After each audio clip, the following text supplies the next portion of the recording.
Assalamu alaikum wa rahmatullah. Welcome here at Crypto Hash Review, where we educate and disseminate information about Bitcoin, cryptocurrencies from a Muslim perspective. Today, we're going to have a brief discussion about private keys and how to store them. Now, storage of your private keys, the security of your private keys. I mean, I'm guessing anyone can just hide. Everyone knows how to hide something. But just some pointers and some beneficial information that we can give you to help prevent you from losing your private keys, having your private keys compromised, and so on and so forth. So a very simple and basic premise on way to store your private keys is to simply write it down, pen and paper, on a piece of paper, and store it in a safe. Any safe, secure location, a metal safe. Ideally, you want to have it as a fireproof safe if it's going to be written on paper, because if your house was to burn down, effectively, your private keys would go along with it. So a normal standard safety deposit box or safe would be ideal. Then we have another option, which is an external safety deposit box. So there are certain locations, I'm guessing throughout the world, where you can pay them a certain fee, yearly fee, and in that safety deposit box, you will be able to store any kind of information you want to store in there, whether it be your private keys, a will, pieces of gold. I think legally you're not allowed to put in there money. They actually, government say you're not allowed to use safety deposit box to put money, which is interesting if you think about it. You can put your money in the bank, but you can't put your money in a box. A bit whatever. I'm not gonna argue. That's just what you're not allowed to do. But at the same time, the safety deposit box companies, they have no idea what is in the safety deposit box. But no, please note that these safety deposit boxes cost money, and there is a slight counterparty risk. I'm sure they have to do KYC. They have to keep track of who owns the safety deposit box. So if, for example, a person was to be, I don't know, arrested, then I'm sure the government could find out that you have a safety deposit box and maybe gain access that way. I have no idea, but they have to keep track of you somehow. Also, I'm assuming if you don't pay your fees for whatever reason, they will basically gain access to your safety deposit box. Also, I'm guessing you have to trust that somehow there are no way for anyone to access these boxes. Now, whilst you're away, I'm sure someone could drill it open. I mean, there was even a time when it was broken into. I think some people, they actually, nighttime, they broke into these safety deposit boxes and they stole contents of thousands of boxes. No one knows what the contents are, because many people who put things in those boxes don't actually declare what they are. So therefore, they're not insured and so on and so forth. So imagine a person has £100 million in Bitcoin, undeclared, untaxed Bitcoin, and he has it in a safety deposit box and it gets stolen. He's not about to go and say, yeah, I have £100 million in a safety deposit box in Bitcoin, because then he has to pay taxes on this Bitcoin that was now stolen. But you get the gist. So that's an option for a person to store their wealth. I guess one way you could secure that Bitcoin, if you had it in there, is that you put your private keys in there, but your private keys would have a passphrase, basically an additional phrase that you use to unlock the funds. But that's essentially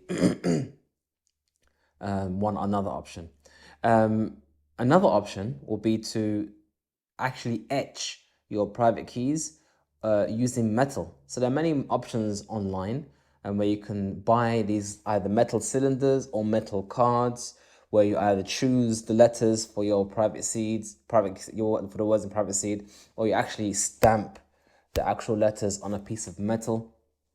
Obviously, it has a cost involved in that, but the reason why you would do that is for durability purposes. So if you have a single titanium card, I think one of them have a titanium card where you can actually just stamp onto it the letters of your seed phrase. That will mean that it will resist against fire, not theft, obviously, but against fire and other sorts of things. Even crushing. I mean, they've done tests where they've crushed it and seen how well does it survive after being crushed of the way. It could be warped and distorted, but would it still have the phrase on there? So those are ways you wanted to another way to which you can store your private keys.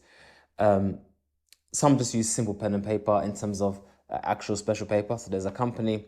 I'll try and put all these links in the description below. But there's a company where you can buy a book, but the pages are made out of crushed stone. I know it sounds weird, crush a stone, but it is what it is. So basically, the reason why they do this is because it's supposed to be resistant against water. So if you drench it in water, because it's made out of stone, it won't disintegrate or tear. I mean, you can't even tear it. So I'm not sure how they do it. They use glues and stone, but basically it's a durable material. They can write on easily, but it won't easily be destroyed. Now, obviously, it's not. I don't think it's resistant against fire.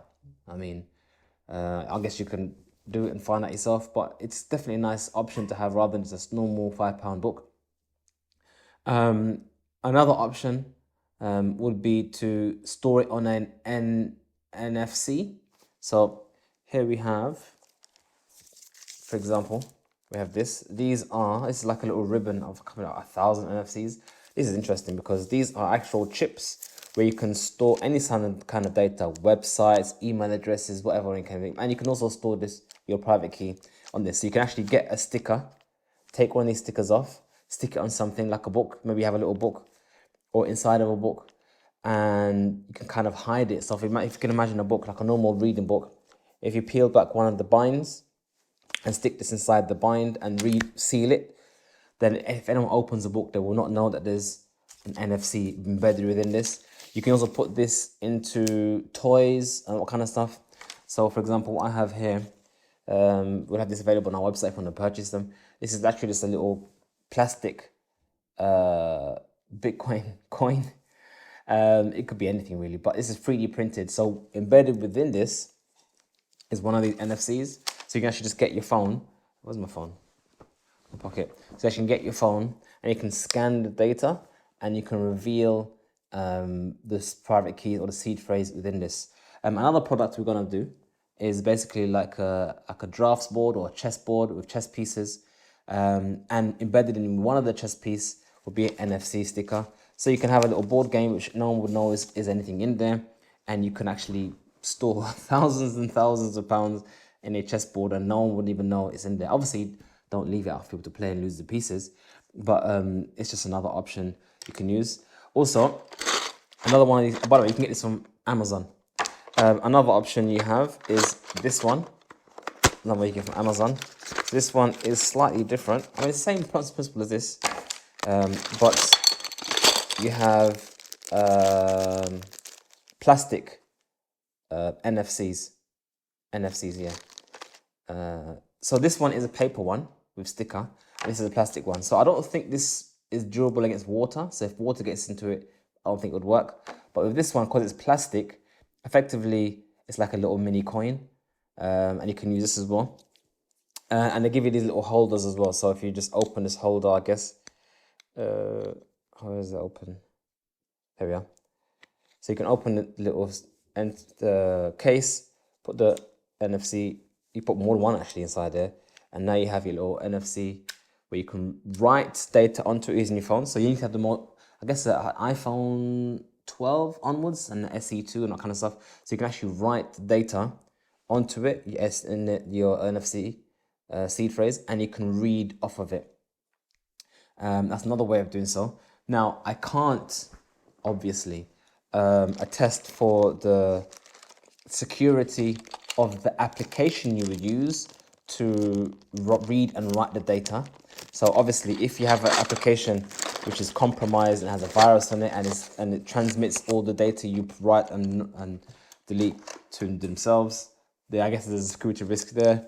But I guess one way of mitigating that would be to have, if you have like an old iPhone, you can turn off all the data so you can read and write. It becomes like a read and write, NFC writer and reader, but it has no database, no internet or Bluetooth connection. So you can use that, I guess. Which brings me to the next point. Another way to store your wealth, your seed phrase, is using an old phone. So I'm sure some of you may have an old smartphone that you don't really use. You can actually put Blue Wallet onto that smartphone, turn off all the data, Wi-Fi, Bluetooth, turn all that off and keep it off. And you can actually we make it into what's called a hardware wallet. And a hardware wallet basically means that the seed and the wallet is actually offline. And when you can use your phone to write transactions to send and to receive, but when you want to send, it sends the data packet to this phone, where this phone would sign the transaction and then send it back to this phone, hence keeping the private keys away from the internet. That's the key thing here. And I guess the final one, which everyone's probably wondering why I haven't mentioned it yet, are normal hardware wallets. So hardware wallet like Trezor or the Ledger, those are a good way to store your private keys offline. But that is not the same as actually storing the backup seed phrase itself. What we've been talking about so far is a seed phrase. But if you have your ledger offline, then that'll be another way of using your storing your seed phrase and using it offline. So there are many ways in which you can use, but I want to touch upon now just a few pointers of what things you should not do with your seed phrase, with your private key seed phrase. Number one, you should not ever screenshot the seed phrase or save it in any file or any device that has a connection to the internet. Whether it be an app, whether it be on an email account, definitely not email account. Never write your seed phrase on anything connected to the internet except the wallet you're using yourself, like Blue Wallet. That's the first thing. Second thing, don't separate your seed into parts, as in have the first 12 words in this location and the remaining 12 words in another location, or cut them up into pieces and don't do anything funky to try and obscure and hide your seed phrase. Because what's more likely to happen is that you're going to actually forget how you did that, and then you're not going to be able to recover it. So you might actually have the seed phrase, but be unable to recover it. Don't do something silly like choosing the first word of every single chapter in the so-and-so book as your seed phrase. These kind of things, you basically don't make it complicated. If you have your seed phrase, write it down as it is, as a whole. If you want extra security, have a passphrase, which you haven't covered that, but basically it's an additional word, a 25th word, a passphrase to secure it. If you want to do that, usually you get that on the Samurai wallet. It gives you the option to have a passphrase. But beyond that, just keep it simple, all together, write it in pen, not in pencil, and try your best to not inform people about it. Now, in future videos, we'll talk about inheritance and how to or things to consider for inheritance, or book a call with us and we'll go through the process of how to set up an inheritance, or you could say funds recovery plan for your family if you pass away. But that's a entirely different discussion altogether. But the most important thing here is to mention is that do not share or publicize with people, even those who are loved ones and are close to you, where you store your seed phrase. Now, why is that the case? Two reasons.